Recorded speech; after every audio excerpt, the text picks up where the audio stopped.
Hello everyone, and welcome back to my channel. In case you're new here, my name is Laura and I'm a PhD student of Comparative Literature in Germany. And this is also what I want to talk to you about today. What is comparative literature?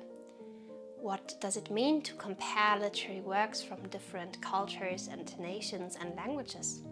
If you look at my shelf here, you can find novels, short stories, poems and other non-fiction works from Spanish, French, English, Latin, Japanese, German and many other languages. And somehow all of them have so many things in common, and some of them have even influenced each other.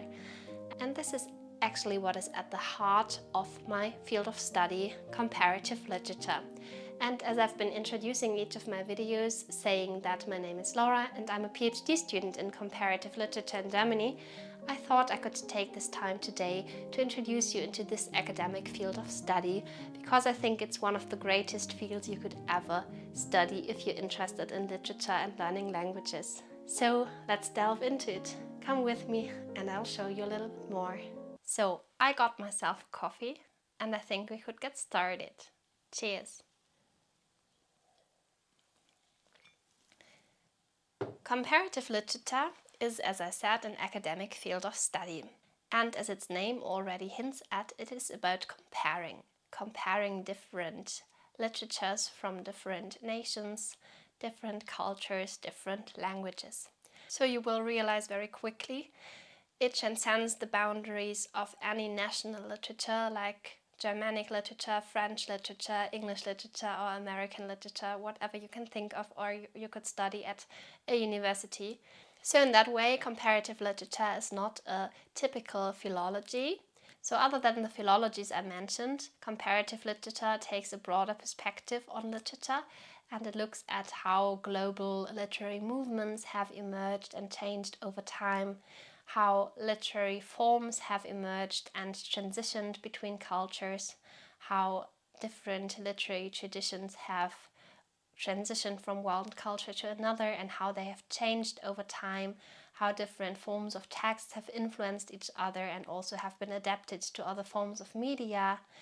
And all of these questions are at the core of comparative literature.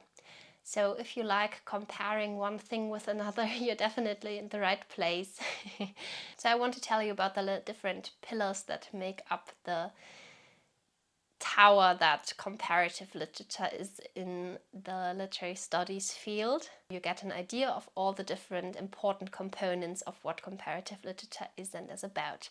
At the very core of the work of a comparatist is the analysis of literary works, analyzing the narrative techniques, the use of language and stylistic features, the identification of themes and cultural expressions, different kinds of works.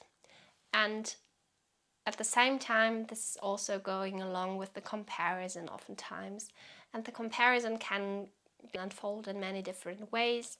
You can compare one work with another in different perspectives and aspects. You could, for example, compare the narrative, you could compare different motives, and by comparing different works from different cultures and also taking in this broader perspective on literary forms and movements, comparatists gain a deeper understanding in how literature shapes our world and our understanding of the world, and which kind of role literature itself even plays, which can be quite interesting, I think.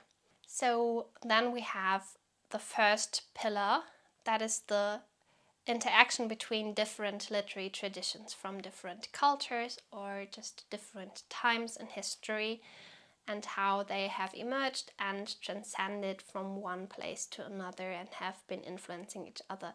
So for example, a comparatist could take the idea or motif of exile and look at how different writers have been working with that topic in Middle Eastern literature and also in Latin American literature. You can always widen that approach and you can also narrow it down a lot. They could also ask how global literary movements such as modernism or expressionism have been manifesting themselves in different cultures over time, and any such questions are at the very core. So this identification of literary movements and literary forms and how they have been changing in different cultural backgrounds and also have been influencing each other. The second pillar I would identify for comparative literature is its interdisciplinarity, because in order to understand all these literary works, it can make a lot of sense to also take into account the broader context of the work. So not only look at the very core analysis, but also take into account questions of philosophy, history, social sciences, cultural studies, whatever you are interested in and whatever you can think of that would make sense. You could even take classes in physics or chemistry if you think that could help you understand how sciences are, for example, treated in a novel, or how a certain writer has been exploring scientific innovations in his work. And the great thing about comparative literature is that it allows you to take classes in these other fields of studies and also bring this knowledge you got into them, and also take that what you learn back into your own studies in comparative literature. And you can study you can basically study whatever benefits your exploration of a certain research question. Personally, I also studied history as a minor, and I found this to be amazing and also very beneficial to understand the historical context and also understand political and economical and social factors that were influencing the works that I've been looking at. And I can definitely recommend taking classes in history if you're interested in that field as well. Another pillar I would like to mention is the translation studies, because as you can probably imagine, if you're working with literature from different cultures, you also deal with different linguistic conventions and different languages. So at the very core of that is also the question, how can we translate works from one language into another? How can we deal with problems such as the untranslatability of some words or phrases, and how can we make sure that our translation of a work is suitable and also tries to resemble the original work as well as possible, and also ask ourselves, what are our aims in translating a work? Do we want to modernize it in a way and make it more understandable for modern day readers, or do we want to try to make it as close to the original as possible, or do we even choose a very different approach from all of that? That is also very, very important. And one very important aspect of comparative literature in that regard, of course, is also studying languages yourself. You can choose from many different fields. I would recommend, of course, choosing to learn languages that you are really interested in and cultures you're really interested in. But I would also recommend learning languages that are not too special at first, because I think it can be beneficial if you first learn these more relevant languages, and then you can still narrow your focus and look at other languages. For example, learning Latin before you learn Italian or Portuguese can make a lot of sense, because the Roman languages are all influenced and deriving from the original Latin language.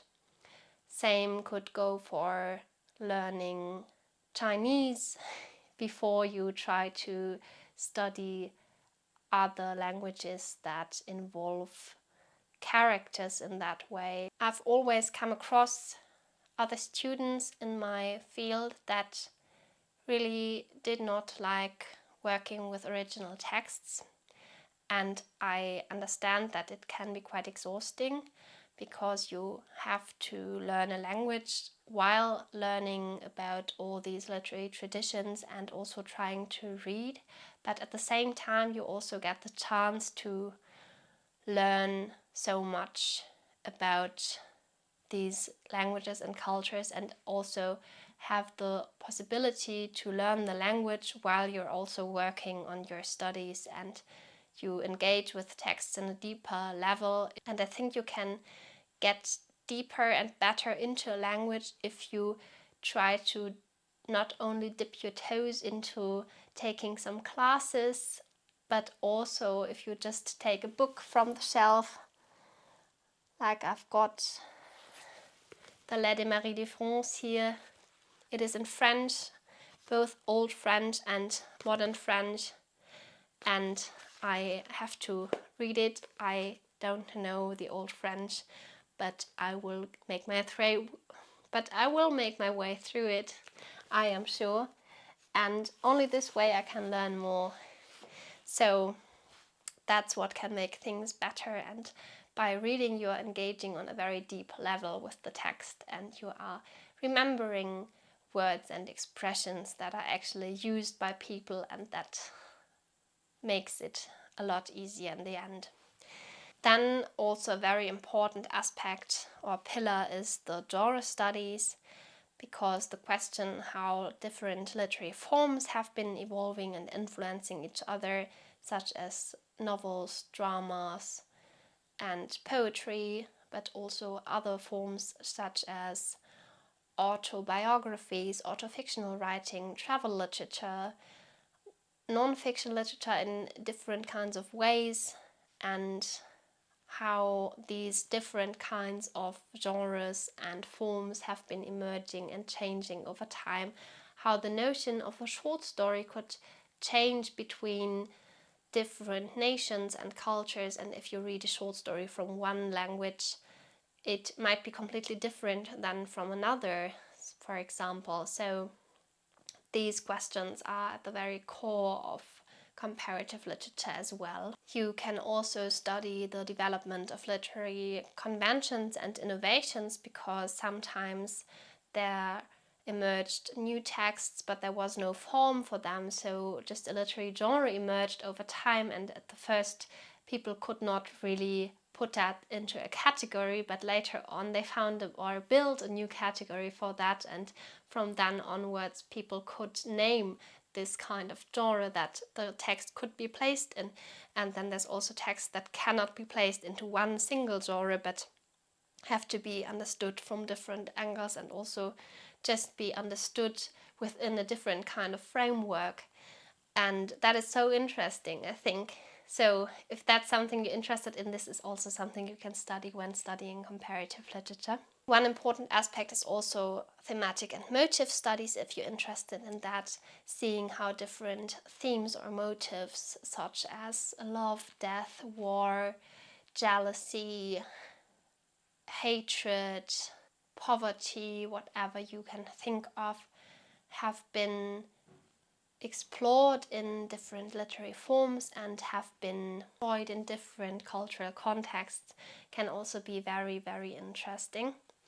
And the last aspect I want to mention is the reception studies, which involves examining how literary works are received, interpreted, and valued in different cultural contexts, which is also very interesting because, of course, people do not read and interpret and value literature the same ways in different cultural backgrounds, and over time some works have been valued in the past but people don't find value in them as much these days anymore, because our reading habits and expectations have changed, and also some cultures have completely different reading traditions and value works for very different reasons. And this is also very interesting to get into deeper. So to sum things up, in essence, you could say that comparative literature is a dynamic and multifaceted field that offers a comprehensive approach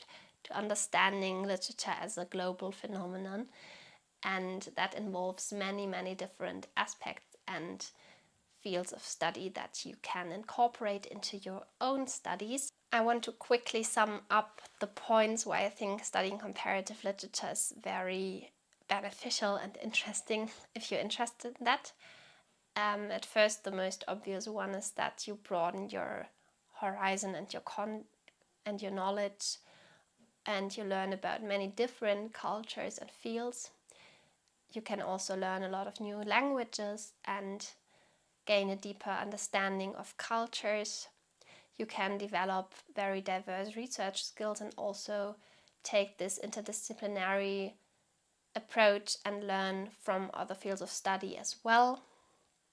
You can learn critical thinking and very detailed analysis of texts. You can explore universal themes that are discussed and explored in the literary works.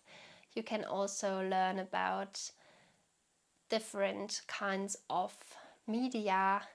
Although I would say this is not the very core of comparative literature, you can also look at how certain narrative techniques have been used in different forms of media, or how adaptations work, for example, from a novel to a comic or to a film or a theater play or even a computer game. There's so many different things you can do with this. You learn about looking at literature from a more global perspective, and also learn to reflect more on the fact that your own understanding is always just shaped so much by your closer surroundings and the traditions and ideas and expectations you have been taught and you have been brought up with as well. There's many more benefits, but these are the most important aspects, I think. I have been doing my undergraduate and master's in comparative literature, and now I'm pursuing my PhD, although my focus is now on literary theory. But that's what I wanted to introduce you to. I think in different countries, comparative literature might be executed differently, but it's the same with other fields of study as well. I can tell you that in Germany we learn mostly about English, French and German literature from the 1800s onwards, a very core focus of the study, because you have to start somewhere, and it makes sense because it's the closest to our home and to how these and it's also very important to understand from both a theoretical and a practical perspective how these texts and ideas have been exchanged between France, England and Germany over time, and you can see so many similarities and connections between these. But you're not limited to that. You're also allowed to take classes and look at works from other cultural backgrounds and take those in, and also completely shift your focus to a completely different field if you're more interested in something else, and if you find scholars and supervisors that support your ideas, of course. So to sum things up, I would say that if you consider pursuing a degree in literary studies, comparative literature could be a good choice for you if you like learning languages, exploring different cultures, and are looking for a wide range of possibilities to develop and pursue your own interests and ideas, because I think it might be that comparative literature offers you the most possibilities of all the different kinds of literary studies you could pursue. I hope you liked the video and were interested, and if you stay till the end, consider subscribing to the channel, and I will hopefully see you in my next video. Bye bye and have a nice day.